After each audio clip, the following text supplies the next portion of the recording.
Ауылдан қалаға келіп өзінше болып кеткен подругаларым қақтасындар я. Шынымды айтайыншы, ауылға вообще барғым келмейді. Ішің пысып кетеді ғой, ештеңе жоқ ауылда. Дәл қазір ауылға баратын болсаң бар ғой, қап-қара негр болып қайтайын деп тұрсың ғой. Қаладағы сөйлесіп жүрген әжептәуір балдармен сөйлесе алмай қалайын деп тұр ғой. Өткенде ауылға барғанмын ғой, сөйтіп бір жерге баруым керек болып қалды. Сөйтіп телефонды ашып Яндекс такси шақырайын десем, осы орлы ауылда істемейді екен ғой. Сөйтіп ауылдың арғы басына дейін жаяу барғансың ғой. Кеше мега жақта жүрсем бір апай айқайлайды: "Ей, сен қыз ана Гүлияның қыз емессің ба?" дейді да.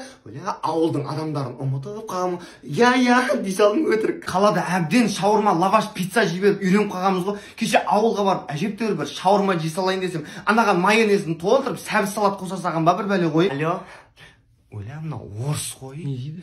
Что делаешь дейді, нем бар еді, қаланың қызымын деп. Жауап бере ал енді өзің. Өз аударсай беріп Кеше ғана кісі болып отқан, жауап бере ал. Постаремся.